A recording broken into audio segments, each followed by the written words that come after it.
Jammu municipal corporation के अहलकारान का कैसे चल रहा है गुंडा राज, आम आदमी को किस तरह बनाया जा रहा है शिकार, और एक सवाल के पूछे जाने पर क्यों उठ जाता है इन मुलाजमीन का हाथ।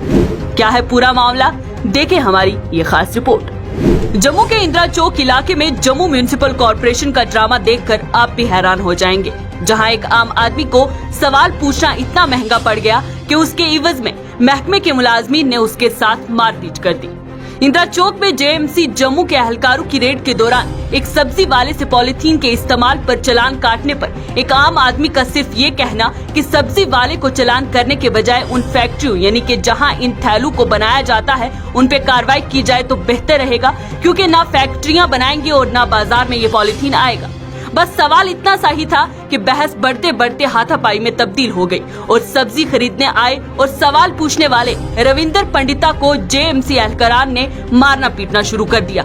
ये कोई मनगढ़ंत कहानी नहीं बल्कि एक न्यूज पोर्टल के रिकॉर्ड की हुई बाकायदा वीडियो है जो हर जगह वायरल हो रही है। इस वीडियो में साफ तौर पर देखा जा सकता है कि कैसे रविंदर पंडिता के साथ बहस मुबासा करते उन्हें पीटा गया। इतना ही नहीं, इन मुलाजमीन ने ये भी इल्जाम लगाया कि कश्मीर में दहशतगर्दी को बढ़ावा देने और उन्हें पनाह देने में इन जैसे लोगों का खलीदी किरदार रहता है। यहाँ सवाल ये पैदा होता है कि सब्जी पर हुई बहस दहशतगर्दों के साथ कैसे जुड़ गई। क्या आम आदमी को अपनी राय रखने का अब हक नहीं रहा, और कैसे कोई भी सरकारी महकमे से आया एहलकार किसी शख्स पर हाथ उठा सकता है, उसे पीट सकता है। इस वाक़े के बाद मजलूम रविंदर पंडिता ने मुतलका थाने में मुकदमा तो दर्ज करवाया, लेकिन अभी तक कार्रवाई नहीं हो पाई। इसके बावजूद रविंदर पंडिता इंतजामिया से पूरी उम्मीद है कि उनकी अवामी जगह पर हुई बेइज्जती और मारपीट का हिसाब होगा, उन्हें इंसाफ मिलेगा। अब आगे देखना ये है कि आज इस मामले को 3 दिन गुजर गए हैं, क्या इसी तरह इंतजामिया चुप्पी साधे बैठी रहेगी या कोई कदम उठाएगी और रविंदर जैसे कई आम लोगों पर सरकारी मुलाजमों के मजालिम के खिलाफ कार्रवाई की जाएगी और ऐसे इकदाम उठाए जाएंगे जिससे बिला वजह ज्यादतियों करने वालों और गुंडागर्दी करने वालों पर नकेल कसी जा सके। सर मैं गया था वहाँ पे सब्जी लाने, जब मैं वहाँ पे सब्जी लाने गया था ये कर रहे थे वहाँ पे चालान। कौन चालान कर रहा था? ये चालान कर रहे थे वहाँ पे, वो जम्मू म्यूनसिपलिटी के लोग थे, वो चालान कर रहे थे। मैंने उनको पूछा आप इनको चालान कर रहे हो, जहाँ से लिफाफा आ रहा है उनको क्यों नहीं आप चालान कर रहे हो? बोलते नहीं हम कर रहे हैं चालान। तो मैंने यही बात उनसे पूछी है, तो उसके बाद वो शुरू हो गए, बोलते आप कौन हो बोलने वाला, आप पता नहीं कुछ मिल्टन कुछ बोल रहे थे, वो मुझे समझ नहीं आ रहा वो क्या मिल्टन बोल रहे थे। तो उसके बाद उन्होंने यही बात मैंने उनको पूछी, उनको वो नागवारा लगी वो बात मेरा पूछना। तो उसके बाद उन्होंने मुझे मारना स्टार्ट किया। वो 8-10 बंदे थे, तो वो मारना स्टार्ट हो गया। लात तो बोसों से, एक ने वो उसके पास वो फटा था, उसके यहाँ सिर पे मारा उसने मुझे। तो उसके बाद उन्होंने इतना मारा 8-10 बंदे थे, बहुत मारा। वहाँ पे कुछ कोई वीडियो बना रहे थे कुछ बंदे, तो मीडिया था क्या था, तो फिर उन्होंने ही मुझे बचाया। अगर वो नहीं होते वहाँ पे तो वो मुझे उधर मार ही देते। उस फट्टे से मारा, अगर उस फट्टे में कोई कील वील होता तो वो मेरे सिर में घुसना था, मैं उधर ही मर जाना था।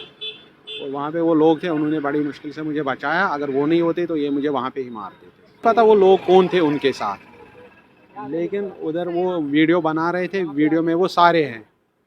मैं कि उधर मुझे पता नहीं वो कौन कौन थे जिन्होंने मुझे मारा। वो मुझे मार रहे थे तो मैं कहाँ से उन सब को देखता कि कौन कौन है उसमें। उन्होंने बहुत मारा मुझे। फिर उसके बाद उन्होंने बोला आप यहाँ पे बदमाशी करने आए हो। मुझे बताओ, अगर सब्ज़ी खरीदना बदमाशी है तो फिर हर कोई आम नागरिक ये बदमाशी कर रहा है। हम सब्ज़ी भी नहीं खरीदने जाएंगे, अब हमें घर में ही बैठना है। हमें एक आम आदमी को बाहर निकलने का कोई हक नहीं है क्या? हमें अब घर में ही बैठना है, हमें घर से बाहर नहीं निकलना है क्या? हमें क्या घर में बिना सब्ज़ी के बिना कुछ चीज़ ला के हमें सिटी जाना ही नहीं है, घर में ही बैठना, भूखे ही मरना है? हमें क्या, हमें कोई अधिकार ही नहीं है पूछने का? मैंने एक छोटा सा सवाल पूछा था उनसे कि अगर आप चालान कर रहे हो आप वहाँ पे चालान करो जहाँ से ये चीज़ बन रहा है। जब तक वहाँ ख़त्म नहीं होगा, जब तक फैक्ट्रियाँ बंद नहीं होंगे, तब तक ये कहाँ से लिफाफा बंद हो जाएगा? पिछले 10 साल से ये लिफाफे बंद कर रहे हुए बंद। वही बात मैंने उनको पूछी तो वो मारना स्टार्ट हो गए उधर से फट्टे से। डिपार्टमेंट वाले वो क्यों नहीं एक्शन करे? जहाँ से लिफाफे बंद रहे वहाँ पे एक्शन क्यों नहीं हो रहा? सर अगर डिपार्टमेंट चाहिए तो ये एक दिन में ये बंद कर सकते हैं। ये चाहते नहीं कि कोई चीज़ बंद हो, ये चाहते नहीं कि कोई चीज़ बंद हो। अगर ये चाहे तो एक दिन में लिफाफे बंद। इनको पता लिफाफा कहाँ से बन रहा है, तभी तो इनको गुस्सा आया, तभी तो इन्होंने मुझे मारा वहाँ पे। अगर मैं इनको ये बात नहीं पूछता ये क्यों मुझे मारते? तभी तो इन्होंने मुझे मारा वहाँ पे, यही पूछने के लिए कि आप क्यों नहीं उन पे कार्रवाई कर रहे हो जहाँ से लिफाफा आता है। उसी चीज़ के लिए तो इन्होंने मुझे मारा। अगर मैं उनको बोलता कि आप अच्छा काम कर रहे हो, लिफाफे करो, फिर ये कहाँ मुझे मारते। इनको लगा कि अब ये बात हमको, इनको ये नागवारा लगा कि ये हमसे सवाल क्यों कर रहा है, इसको किसने हक दिया ये पूछने के लिए कि आप उनको भी चालान करो, है ना। उसमें से ही एक बोल रहा था अगर आप मिल्टन को घर में आप पनाह देते हो, मिल्टन कहीं से आता है। मैंने कहा इसमें मिल्टन का वास्ता ही नहीं है, ये तो लिफाफे वाली बात थी, तो मिल्टन बीच में कहाँ से आया, मुझे वो बात समझ नहीं आई। वो मिल्टन क्या बोल रहा था। आपने एफआईआर भी करवाई पुलिस में, अभी तक हाँ जी पुलिस सर। का क्या रिस्पांस मिला? नहीं, पुलिस ने एफआईआर दर्ज की है, तो अब पुलिस ने बोला हम कार्रवाई करेंगे, वो सीसीटीवी सारा निकाल के फिर उनके ऊपर वो कार्रवाई करेंगे। मुझे पुलिस पे पूरा भरोसा है, पुलिस ने पूरा कोऑपरेट किया हमारे साथ, तो पुलिस ने बोला हम उन पे कार्रवाई करेंगे। कार्रवाई नहीं की अभी तक, आज तीसरा दिन है, प्रशासन ने कोई कार्रवाई नहीं की इन पे। ये तो सस्पेंड होने चाहिए थे अभी तक, लेकिन हुए नहीं, इनके ऊपर कोई एक्शन ही नहीं कोई ले रहा है। ये तो सबको पता, अब सबने वीडियो देखा, ये तो दिन दिहाड़े गुंडागर्दी कर रहे हैं। अब तो पता नहीं उन्होंने और कितनों को मारा होगा, मैं भी उसमें एक हूँ। नहीं, इंसाफ तो मिलेगा, प्रशासन से तो यही उम्मीद है कि इंसाफ मिलेगा। अगर नहीं मिलेगा इंसाफ तो फिर देखूंगा, फिर तो कुछ और ही करना पड़ेगा। इंसाफ के लिए तो लड़ना पड़ेगा हमें, फिर तो कोर्ट भी है, फिर कोर्ट जाना पड़ेगा अगर इंसाफ नहीं मिला।